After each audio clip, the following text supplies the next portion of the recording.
ये मज़ारात पे आप जाकर देखें, कोई माथे टेक रहा है, चादरें चढ़ाते हैं आप मज़ारात पर। आप क्यों नहीं पूछते कि चादर क्यों चढ़ाते हैं? क्या बेसिक कॉन्सेप्ट है इसके पीछे? इसमें बुजुर्ग का क्या फायदा है, आपका क्या फायदा है? कहाँ कुरान और हदीस में लिखा है कि मज़ार के ऊपर चादर चढ़ाओ? हमने इसको एक ऐसी रस्म बना लिया है कि उर्स चादर चढ़ाने के बगैर पूरा ही नहीं होगा। हर शख्स चादरों की मन्नत मान रहा है कि जी मेरा काम हो गया तो मैं फुला मजार पे चादर चढ़ाऊंगा। भाई क्यों मान रहे हो मन्नत, जरा बताओ तो सही ना। अपने आप से क्वेश्चन करो, क्यों चढ़ा रहे हो आप चादर मन्नत की? इसमें कौन किसने मन्नत मानी थी? नबी ने मानी थी, सहाबा ने तस्वुर दिया मजार पे चादर चढ़ाने का। कहां से आया ये? कुछ नहीं पता, बस लोग कर रहे हैं तो हम भी कर रहे हैं। इससे हमारी नौजवान नस्लों को, इन बच्चों को कुछ पता नहीं है जी चादर चढ़ाने भी कोई इबादत होगी। कोई इबादत नहीं है, मुस्तहब तक नहीं है। अब इस दौर में तो मुस्तहब भी नहीं रहा।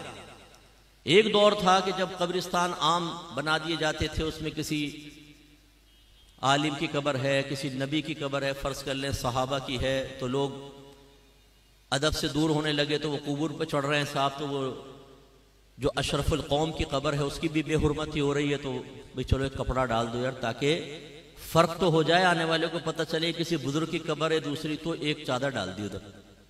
बस ये बेसिक कॉन्सेप्ट था।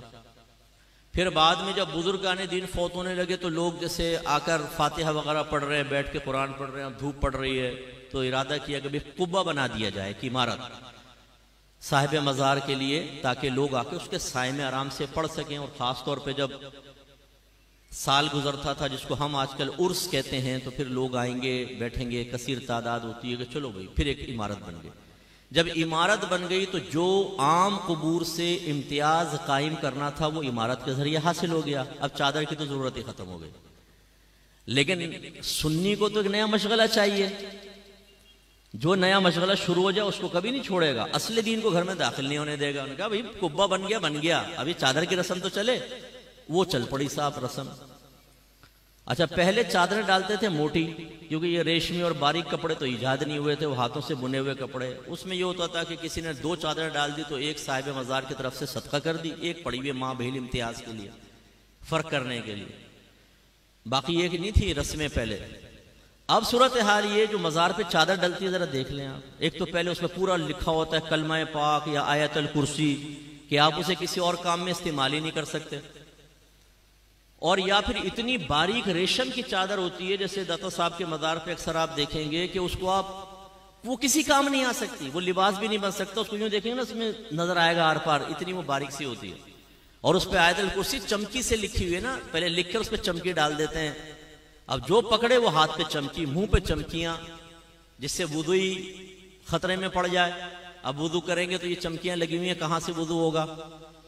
और फिर आप कभी देखें उस कटहरे के अंदर जो आदमी खड़ा हुआ है, ये जब आप रेशमी चादर डालते हैं वो एक दूसरे पे फिसलती है गिर के ना, टिक तो सकती नहीं है। वो उसके पैरों में वो आयतल कुर्सी के ऊपर चढ़ रहा होता है, कुरान के ऊपर चढ़ रहा होता है। मैंने अपनी आंखों से देखा यह मंजर। और फिर क्या होता है कि आपने वो डाली, वो जमा करते जाते फिर वो फिर यूं दुकान पे पहुंचती है ना, कम कीमत पे दुकान वाला दोबारा खरीदता है, स्त्री शिस्त्री मारता है, फिर दोबारा। माशाल्लाह है ना, हम लोग आपका कारोबार चलाने के लिए चादरों की मन्नत मान रहे हैं कि जी मेरा काम हो गया, मैं चादर चढ़ाऊंगा। भाई मन्नत किसे कहते हैं? सबसे पहले ये सोचो। मुझे यकीन है आप में बहुत कम लोग जानते होंगे कि मन्नत क्या है, किसे कहते हैं मन्नत, इसका क्या शरई तस्वुर है। बहुत कम लोग जानते होंगे, क्योंकि मेरा 30 साल तजरीबा है, मुझे मालूम है कि हम कितनी मारिफत रखते हैं। दूसरी बात, ये चादर की मन्नत कहां से ईजाद हुई? अब हम कहेंगे हम है ना मुफ्ती साहब, हमने इजाद की है। अब ये जब बातें हम करते हैं, ये है असली दिन जो मैं आपको समझा रहा हूं। हमारे वो लोग जिन्होंने इन चीजों को प्रमोट किया है, हमारे अहले सुन्नत में इनको डाल डालकर हमें बिदती कहलवाया, हमें कब्र परस्त कहलवाया, इनके मकासिद को पहुंचती है ठेस। वो पीर की शक्ल में भी आपको नजर आएगा, वो मुकर्रिर की शक्ल में भी नजर आएगा, वो मुस्लिह की, वो मुवल्लिग की शक्ल में भी नजर आएगा। इनकी नाकों में लगे हुए सेंसर। ये मुफ्ती साहब पता नहीं कैसी बातें करते हैं, शायद पटड़ी से उतर गए। तो मैं बोलता हूं तुम्हारी चढ़ी हुई ट्रेन इधर आओ, तो मैं देखता हूं कि तुम पटड़ी पे चढ़े हो या मैं पटड़ी पे चढ़ा हुआ हूं। आए कुरान और हदीस के ऊपर पेश करते हैं ना चीज को, ना आपकी ना मेरी। मेरे आका नेमत इमाम अहले सुन्नत मुजद्दिद दीन व मिल्लत परवाने शमअ रिसालत अज़ीमुल बरकत अज़ीमुल मर्तबत शाह अहमद रज़ा खान रहमत व रहमान फरमाते हैं कि अगर बुजुर्गों की तरफ मंसूब कोई चीज हमारे सामने पेश की जाएगी, हम उसे सबसे पहले कुरान और हदीस पर पेश करेंगे। अगर उसके मुताबिक होगी तो कबूल करेंगे, अगर उसके खिलाफ होगी तो हम ये कहेंगे कि ये हमारे बुजुर्गों ने नहीं किया, बल्कि नफ्स परस्तों ने ये काम करके हमारे बुजुर्गों की तरफ मंसूब कर दिया। ये मैं तो नहीं कह रहा हूं, पढ़े जरा फतावा रज़विया। अच्छा, ये भी एक मेरा दर्द है बहुत बड़ा जी। कंजुल ईमान पढ़ें, बेहतरीन तर्जमा कुरान है, बेहतरीन तर्जमा कुरान। उससे कान में पूछो, तूने पढ़ा कभी कंजुल ईमान पूरा? नहीं, आज तक नहीं पढ़ा होगा, आज तक नहीं पढ़ा होगा। खुद कंजुल ईमान पढ़ा नहीं है जी, पढ़े, बेहतरीन तर्जमा कुरान है, वाकई वो बेहतरीन है, लेकिन पढ़ो तो सही भाई। आला हजरत कातए बिदअत थे, बिदअत का कला कमा कर दिया। कहां किया है? आपको कैसे पता चला? आप कहेंगे जी फतावा रज़विया पढ़े। अच्छा, तुमने पढ़ा है? आप में से बहुत से ऐसे होंगे जिन्होंने आज तक फतावा रज़विया को हाथ में लेकर नहीं देखा होगा, शक्ल ही नहीं देखी होगी फतावा रज़विया की कि कुछ है ये भी। यानी हम लोग बिल्कुल बस वो रस्म के पीछे लगे हुए हैं। हमारे अकाबरीन ने जो बातें बयान की उसको फरामोश कर चुके हैं। आज नात खान हमें दीन सिखाएगा, आज ये पेशावर मुकर्रीन हमें दीन सिखाएंगे, इनके पीछे हम चलने के लिए तैयार हैं। और पूरा मसला के अहले सुन्नत हमने बदनाम करके रख दिया। ऐसे धमाल शमाल मज़ारों के ऊपर कोई तस्वुर नहीं है, ढोल ढमक्कों का कोई तस्वुर नहीं है। आपको अगर बिठाकर आपके कान के पास धन धन धन धन ढोल बजाया जाए, बताएं आप खुश होंगे कि तकलीफ होगी? जोर से बोले।